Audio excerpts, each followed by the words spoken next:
ஸ்ரீ ரேவா காண்டம் 30ஆம் அத்தியாயம். தாரு தீர்த்தத்தின் மகிமை. ஸ்ரீ மார்க்கண்டேய முனிவர் கூறினார், நர்மதை நதியின் வடகரையில் சிறந்த தாரு தீர்த்தம் உள்ளது. அங்கு ஒரு சிறந்த பிராமணர் தவம் செய்து பெருமதிப்பிற்குரியவரே சித்தி பெற்றார். யுதிஷ்டிர மன்னர் கூறினார், மகா முனிவரே, அங்கு சித்தி பெற்ற அந்த சிறந்த பிராமணர் தாருகன் யார்? அவர் யாருடைய மகன்?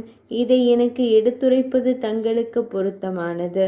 மார்க்கண்டேய முனிவர் கூறினார், சிறந்த பார்கவ குலத்தில் அறிவாற்றல் மிக்க தேவசர்மனின் மகனாக தாரு என்ற பெயருடைய ஒரு பெரும் பாக்கியசாலி பிராமணர் பிறந்தார். அவர் வேதங்கள் மற்றும் வேதாங்கங்களில் வல்லவராக இருந்தார். அவர் பிரம்மச்சாரி, இல்லறத்தான் மற்றும் வனவாசி ஆகிய நிலைகளை வரிசையாக அடைந்தார்.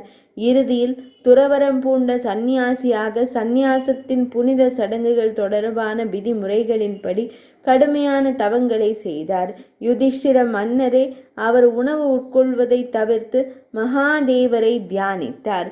அவர் தன் வாழ்நாள் இறுதி வரை அந்த தீர்த்தத்திலேயே தங்கியிருந்தார். அந்த தீர்த்தம் அவருடைய பெயரால் 3 உலகங்களிலும் நன்கு அறியப்பட்டது.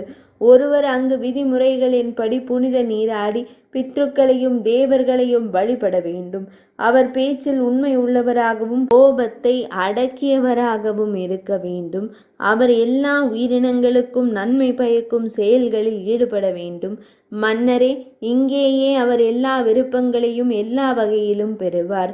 ஒருவர் உண்மை மற்றும் தூய்மையில் மூழ்கி உபவாச விரதத்தை உண்ணாமல் இருப்பதை விரதத்தை அனுஷ்டித்தால் அவர் சந்தேகமின்றி சௌத்ராமணி யாகத்தின் பலனை அடைவார். ரிக்வேதத்தை பின்பற்றுபவர் ரிக்மந்திரங்களையும், சாமவேதத்தில் வல்லவர் சாமகீதங்களையும், யஜுர்வேதத்தை பின்பற்றுபவர் யஜுர் மந்திரங்களையும் ஜபம் செய்ய வேண்டும். அவர்கள் சிறந்த பலனை பெறுவார்கள். சங்கரர் கூறுகையில், ஒருவன் அந்த தீர்த்தத்தில் சாஸ்திரங்களில் கூறப்பட்டுள்ள விதிமுறைகளின்படி தன் உயிரை நீத்தால் அவன் மீண்டும் திரும்ப வராத உன்னத நிலையை அடைவான்.